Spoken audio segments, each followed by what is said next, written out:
Le pitch de la semaine, donc c'est avec Raphaël Nicou, fondateur d'Aquare. Bonjour Raphaël. Bonjour, merci de me recevoir. Alors Aquare, qu'est-ce que c'est?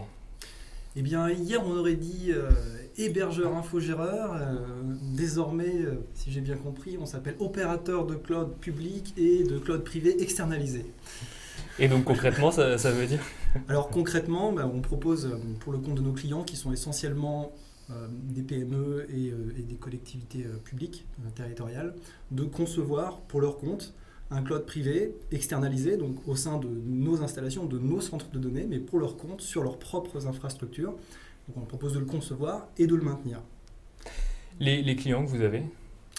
Alors, comme je le disais, à la différence de monsieur qui représente Keops, nous on a une cible qui est un petit peu différente. On va cibler plutôt des PME, plutôt des petites collectivités qui sont réticents à aller vers le cloud, et en particulier parce que souvent ça représente des challenges à différents niveaux, en particulier au niveau de la sécurité, on en parlait à l'instant.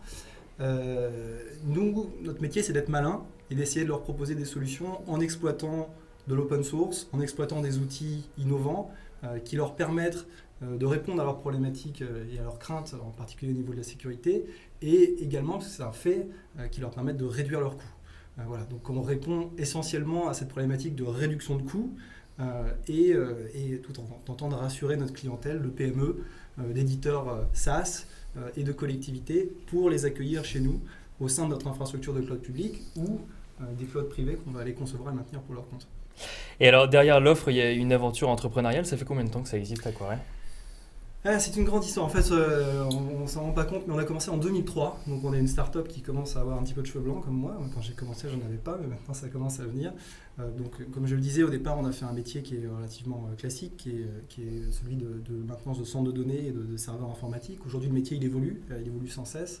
Donc c'est un perpétuel challenge et on a beaucoup de R&D à accomplir nous-mêmes pour réussir à suivre l'évolution du marché. Parce que c'est aussi notre volonté, nous, c'est de ne pas s'appuyer sur une infrastructure externalisée, c'est de maîtriser toute la chaîne de production, les centres de données, le réseau opérateur, les infrastructures, les technologies cloud qu'on utilise et l'infogérance de l'infrastructure par-dessus ça. Donc quand on se donne ces objectifs-là, on a besoin de temps. C'est pour ça qu'on arrive maintenant avec des solutions qui sont matures, avec une entreprise qui progresse aujourd'hui, mais ça nous a pris 12-13 ans maintenant pour y parvenir.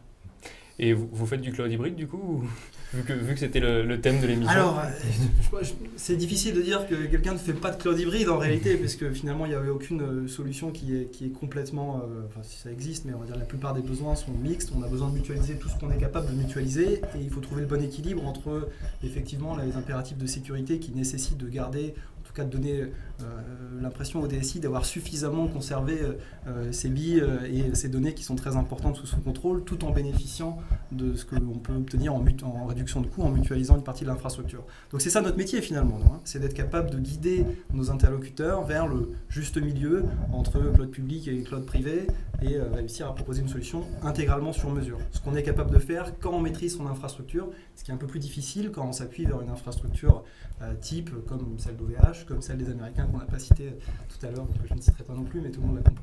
Donc finalement, en fait, et là je m'adresse à tous les quatre, si je comprends bien, et ce sera une conclusion, c'est qu'en fait, il y a autant d'offres de cloud que de clients finalement. C'est que chacun en fait a ses applications dédiées qui ont besoin d'un cloud spécifique et qu'on fait systématiquement du sur-mesure. Oui, exactement. Je crois que l'avenir est au cloud customize for you, selon la baseline de l'entreprise. En fait, chaque client a des besoins particuliers. Certains, par exemple, vont dans le cloud mais nécessitent des infrastructures dédiées parce que l'application nécessite de l'infrastructure dédiée. Et évidemment, plus on va personnaliser l'environnement, plus on va personnaliser les services managés, plus le client devrait y trouver son compte. Nous, notre credo, je pense que je le partage avec monsieur, c'est de faire en sorte que les clients retrouvent leur IT chez nous comme s'ils l'avaient encore en interne. Donc tout le monde va vers le cloud et vers un cloud personnalisé. Merci beaucoup messieurs d'avoir participé à cette émission. Merci. Merci à vous de nous avoir suivis. Je vous propose de nous retrouver dès demain sur Décideur TV, sur IT for Business, sur ZDNet et sur PC Expert, donc pour retrouver le replay de cette émission. Pour ceux qui voudraient nous suivre dans les transports ou en voiture, vous pouvez télécharger le podcast sur l'iTunes Store. Et je vous donne rendez-vous la semaine prochaine pour un nouveau numéro de Virage Digital avec IT for Business également, sur un thème qui a été évoqué dans l'émission, sur le thème du Shadow IT. À la semaine prochaine.